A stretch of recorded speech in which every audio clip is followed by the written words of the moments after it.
Welcome to McDougall. On this show, Dr. Marcus Lowe will talk about healing without drugs. Hello, I'm Wayne Judd. And now that champion of truth, justice, and the vegetarian way, Dr. John.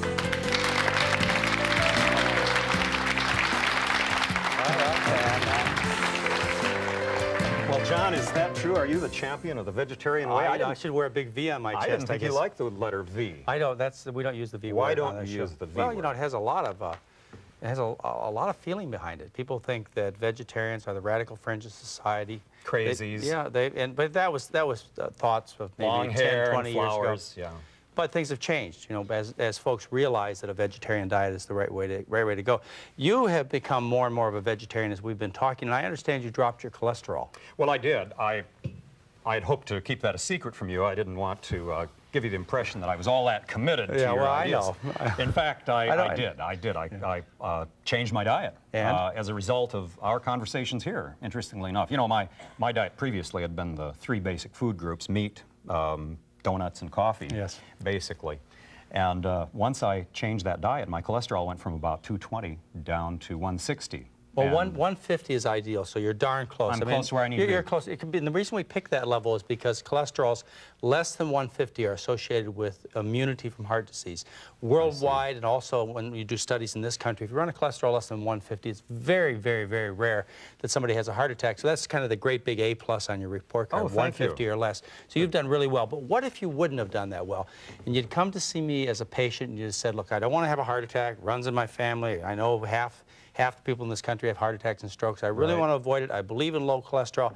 I followed a no cholesterol, vegetarian, we'll use the word, diet, and it'll only go down to, say, 220.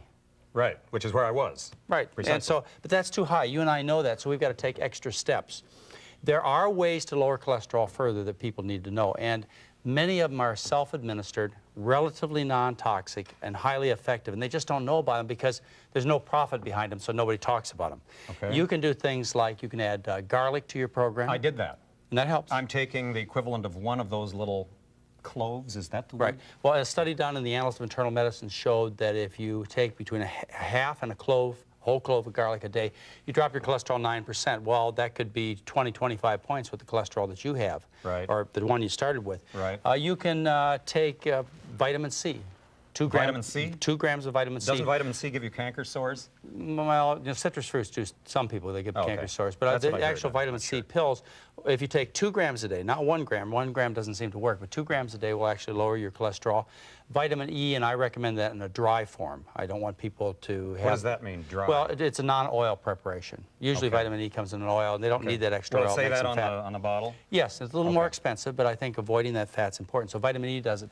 Oat bran, and I know there's been a lot of controversy about whether oat bran, oatmeal, and so on lowers cholesterol, but the review studies show it really does. It lowers cholesterol. I eat oat bran every day, too. You can do that, and that will lower it. Then there's an herb that you can get in a natural food store. And now, I know it's going to make you giggle a little bit when I give you the name, but this is the true name. It's Gugu lipid. That's right. It's spelled lipid. G-U-G-U-L-I-P-I-D, and it's been shown to, and you can get it in a natural food store, it's been shown to reduce cholesterol by 21% in 16 weeks, also lowers triglycerides. So it's a highly effective preparation. Good. So you can use these things. I'll tell you one more. It's kind of a little bit disgusting, but it's activated charcoal. And I say that because it's hard to take. It's hard to swallow it. Doesn't that filter things? Isn't that what charcoal? We've used activated charcoal in medicine for decades, and we use it to neutralize poisons. And I see. It's commonly used in all hospitals. But to get people to be able to take the activated charcoal, and you can buy it from your pharmacist, you don't need a prescription. To get people to take it is kind of hard because it's gritty and black, and it turns your teeth black and so on. But it really lowers cholesterol highly effectively, and again, you know, relatively non-toxic and inexpensively. But is the best way to lower cholesterol just eating the right foods? What you always want. That's always going to be your foundation. But then you use these second-line therapies. And then say your cholesterol wouldn't go down and you were willing to do it as a physician who has the knowledge and the privilege to write prescriptions, then I would resort to doctor-prescribed cholesterol-lowering medications. And I'd put you on a program, use what we call resins that take and grab the cholesterol in the intestinal tract and pull it out of the body. Those work quite well. Can I ask you if these, the way I've been measuring my cholesterol is with these little kits you buy for $20 or Yes, $17. Do interesting. they work? Is that okay? Because that's the way I've been measuring my they have a cholesterol. sense of reliability. They're reliable. They're tested to They make have a sure little they're reliable. thermometer type Right. graph that Yeah, shows you where I think that's great for public awareness that you have those kits, because people don't like to go to the laboratories, Right. and when they can do it simple like that, that's a great idea. You have to stick your finger with a pin, which I'm not very good at, but my wife does that cholesterol is for real me. important. Everybody ought to know what their blood cholesterol is, and they ought to use it as an indicator as to how well they're doing, and work hard at it. It's a good reflection as to how well you're eating and taking care of yourself, and how well your body is responding to that kind of eating. And so it ought to be like blood pressure and weight. People ought to know it. So that's your lesson for today. You've done real well. Congratulations on your lower I'm glad cholesterol. you gave me a good grade. Thank you, John. We'll be back in a moment with Dr. Lowe.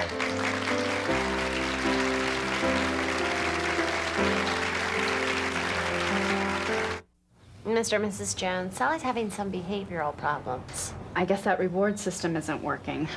Well, the timeouts weren't either. You know, parents do find that timeouts aren't... See? Well, you're just too lenient. Well, you're too strict. No, you are. No, you are. No, you are. No, you are. When adults don't have the answers, they can feel as frustrated as kids. ConnectForKids.org has thousands of resources for helping kids in your community. Too strict. You're too ConnectForKids.org, guidance for grown-ups. In nature, we see reflections of our children. The tree is the strong one, the ocean rambunctious and untamed, and the sky the absolute dreamer. Like our children, each brings something wonderful and unique. They add color, they bring life, but most of all, they amaze. They can be as large as a mountain or as small as a blade of grass. Yet in the eyes of importance, they're all the same size.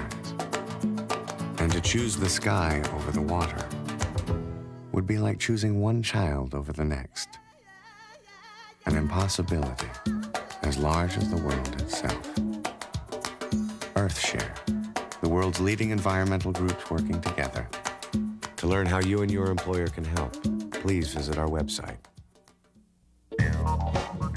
This is the story about a group of kids who volunteered. Doing something nice for someone. We fixed stuff. Did some art projects with the kids. We fixed up his house. We worked in the woods.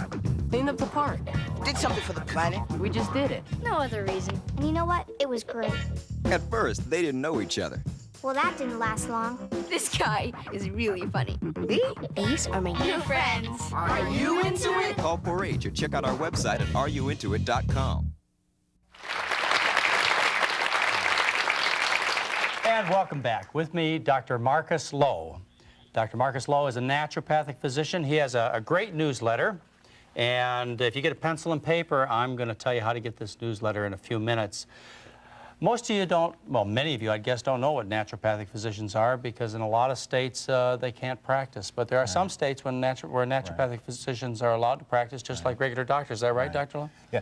Today there are 4 licensed, credible naturopathic medical schools where you get a 4-year medical education, and we practice the same type of medicine where we do diagnosis and history and physicals, but we use natural medicines as our mode of therapy. So whether it's counseling or herbs or homeopathy, physical medicine, that we look to avoid the non-toxic drugs. You know, I kind of feel sometimes like I was trained as a naturopathic physician in disguise as a medical doctor, because a lot of the most effective drugs that I have used in my practice come from plants. Yes. Like, for example, aspirin comes from the willow tree, and digoxin comes from the foxglove plant, and I mean, many of the cancer drugs come from plants. And so, in fact, I often kind of feel like the medical business ripped off the naturopathic doctors. The word drug comes from the Dutch in the 15th century, meaning to dry plants.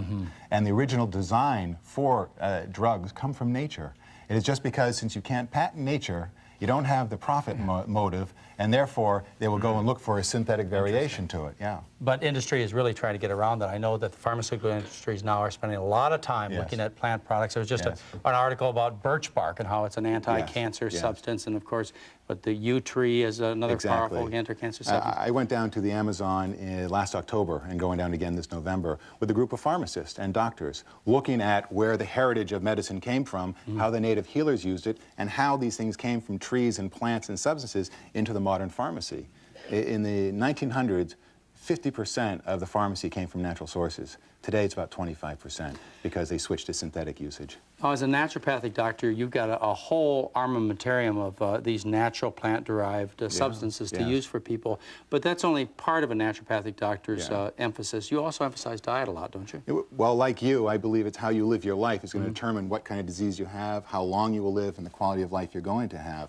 And a naturopath, philosophically like you, believes that how you live your life, the type of diet that you have, the relationships that you have in your life, what your environment impacts on your world is going to determine how healthy you're going to be. 80 to 90% of your illnesses will be derived from lifestyle. Can you really cure people, though?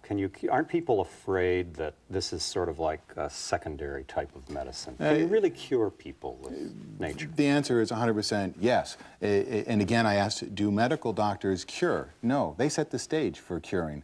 Hippocrates said that every disease is curable, not every patient. And the doctor doesn't heal. The doctor sets the stage, eliminates the obstacles, supports your immune system, and nature, the life force, whatever, does the healing. You put in stitches, that doesn't heal. That sets the stage for a better healing process. But aren't people naturally skeptical? I think that's been a media campaign more than a reality. Not just a media campaign. It's been a campaign that has been launched by the medical profession to exclude every other possible idea. All right, so that was my point. Yes, you were just being kind. Thank you. So the point is that is the way the whole world has practiced medicine since the beginning of time, that what has happened is really an aberration, and that what I would like to promote is not alternative or complementary medicine, but cooperative medicine. If somebody gets in a serious auto accident, I'm not the guy to see.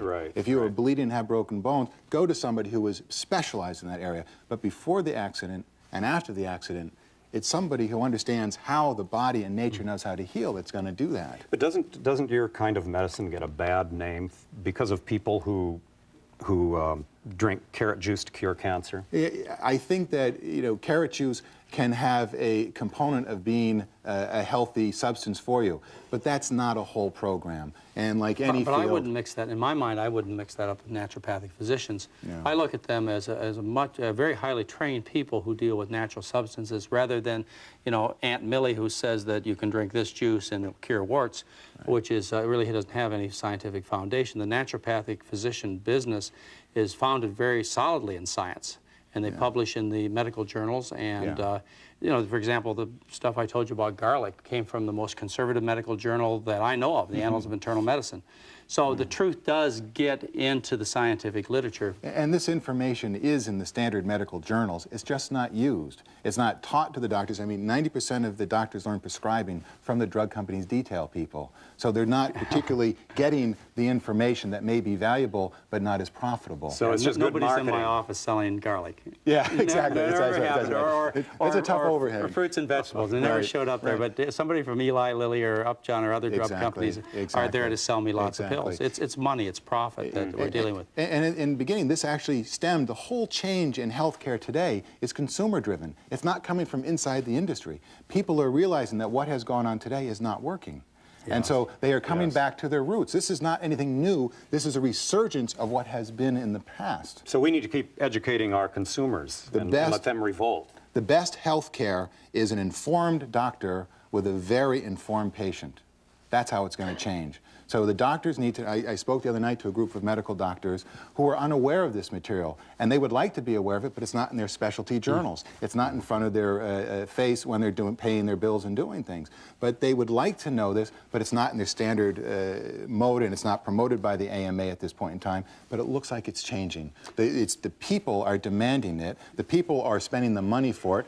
We have shows like this that promote the truth about healthcare, that there are choices to have, and it's a combination of what you need, when you need it, that's going to work. Yeah, and the doctors will respond. As the public demands to have more conservative effective medicine, more natural things to be done, because the drugs are harsh, they're toxic, they're costly. As the consumer demands it, the doctor will change or the doctor will starve to death. Right.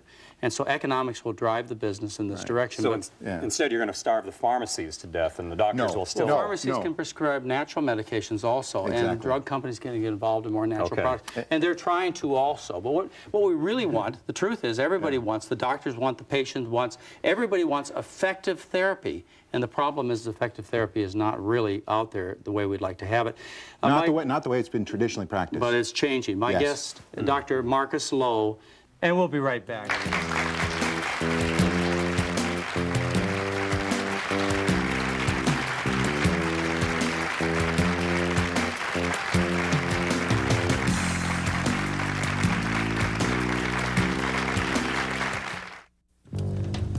Batteries in the flashlight. Okay, you know what? That guy? Look. Okay, girls, at 3 o'clock. What is he looking at? They're looking at us. What do you think? Oh, that's so obvious. Captain Obvious has scored again. Over your window, say something. Oh, he's really gonna down. Hi. Hi.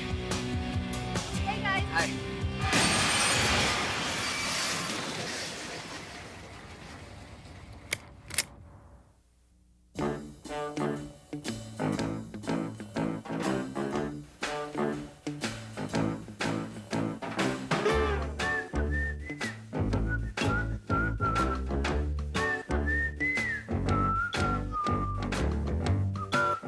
When you mentor a child, you don't have to be perfect.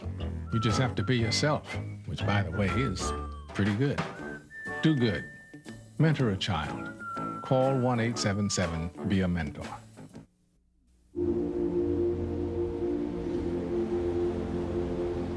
It was called the greatest generation any society has ever produced.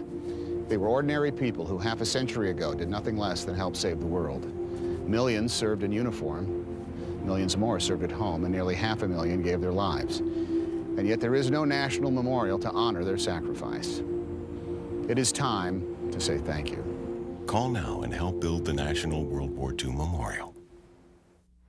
Did you know that the average Social Security benefit is only $780 a month? I didn't know that.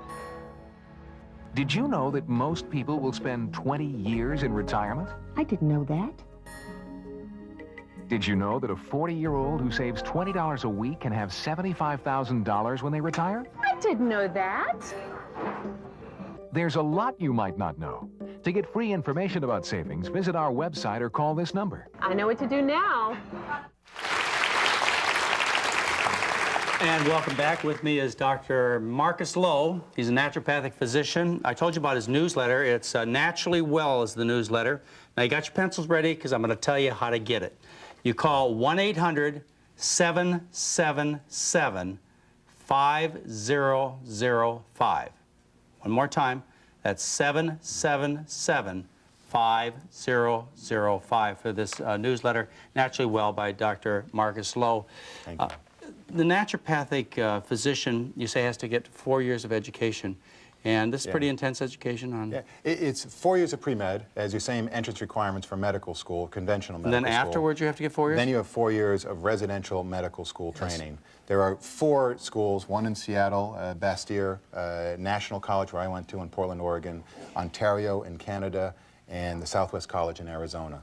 And so if you visit somebody who's been to those schools, you're guaranteed they've had much clinical experience. They are board certified, state licensed, and regulated.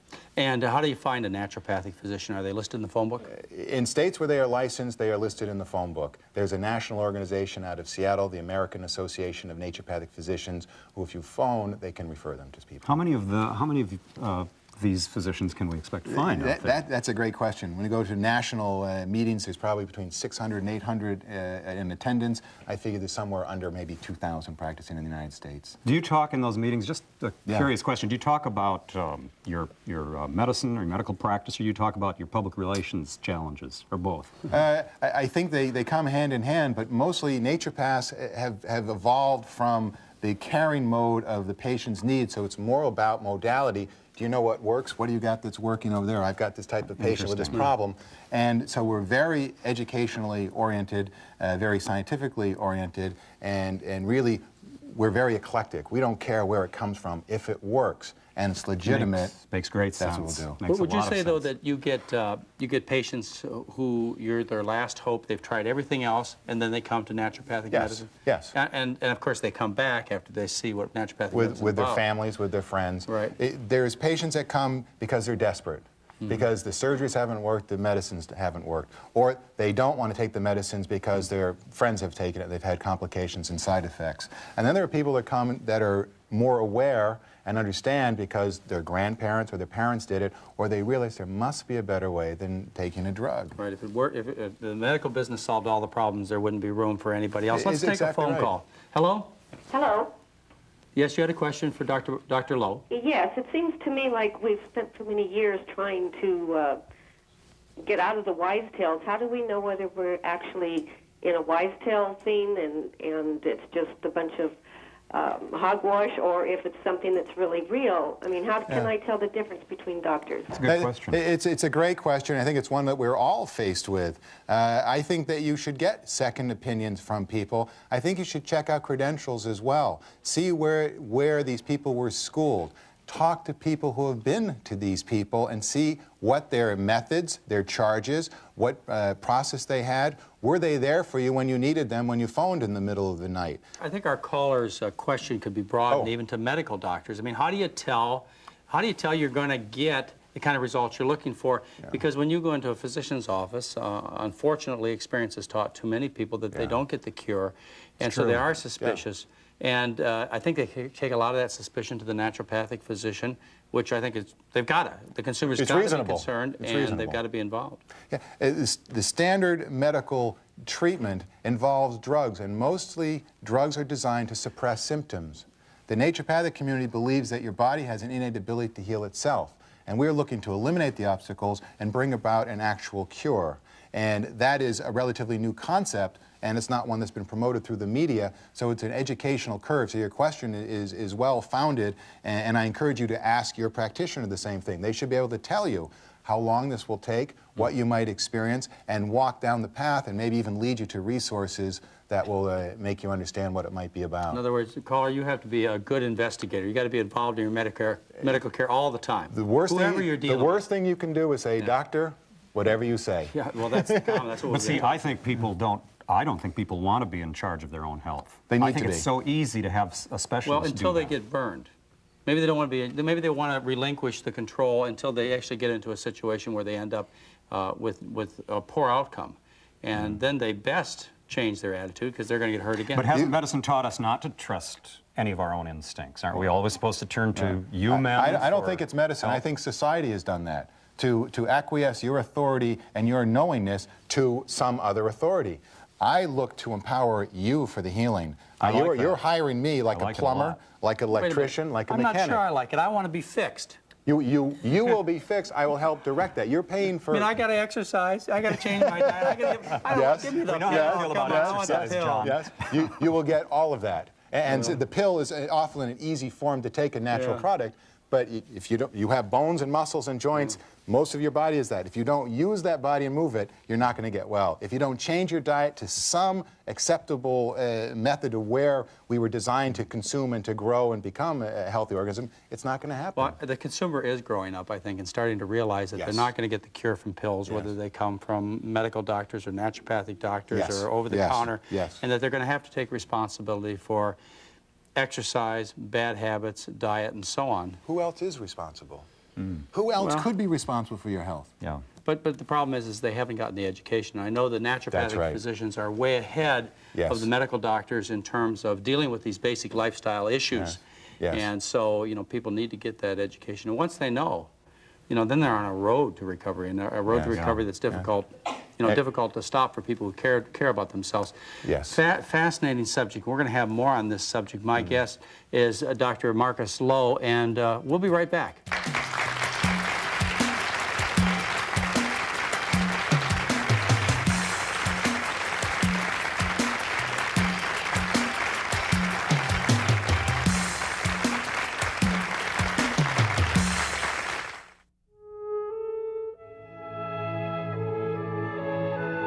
It's not just what I get to be. It's not just who I get to meet or where I get to go. Get to go! Get to go! Just forget about being sick.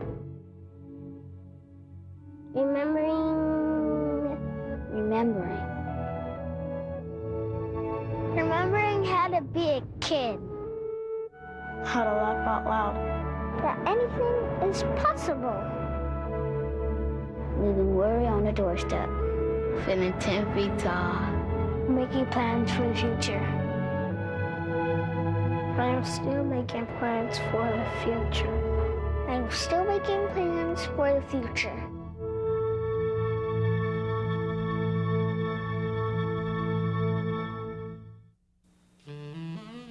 What if you were in trouble? Where would you turn? In communities around the country, there is help available. Volunteers of America has been helping people build better lives for over 100 years. One of the nation's largest nonprofit charitable organizations, Volunteers of America builds stronger communities, restoring confidence and self-reliance to help people help themselves. Reaching out to abused and neglected children and families. Caring for the special needs of the elderly and disabled. Providing services to people who are homeless and in poverty. Across the nation, Volunteers of America helped over 1.5 million people last year. There are no limits to what can be done. Find out how you can help change lives in your community. Call 1-800-899-0089. Volunteers of America. There are no limits to caring. And welcome back. With me, Dr. Marcus Lowe, naturopathic physician. His newsletter, Naturally Well. You can get that newsletter. Got your pencils again? Let me give you the number. 1-800-777-5005. You call that number and they'll tell you how to get the newsletter, how to subscribe. Where do you see things going? Are we going to see more naturopathic medicine? Yes. We're going to see more practitioners combining what works. So more medical doctors practicing natural medicine and more alternative practitioners being inclusive. Wait till they teach this in medical school, then I'll believe you. At Harvard, at Tufts, at Columbia, they are teaching this now, and the elective courses in alternative medicine are the most well-attended courses that are offered at these schools. Georgetown, yeah, it's coming. Great news. Now figure out, get the insurance companies to pay for it. Hopefully that's one of the things that one of the things that we'll do in the next 10 years. You know, that's really, unfortunately, one of the driving forces as far as what therapy gets accepted or not. You've got to not only have the public understand, but you've also got to get the insurance companies to pay. You've got to find a way for the doctors to make a profit off this kind of medicine. That makes it happen quickly, if they will cover that. Right. It's unfortunately money drives the business, but not when the consumer's involved. The grassroots movement does it, doesn't it? Yeah. What you are doing is leading the way, and we're all helping to educate. And that's what will change it. Fantastic interview. I want to thank you very much. Thank you, Dr. Marcus Lowe. Thank you. We'll be back. Join us next time.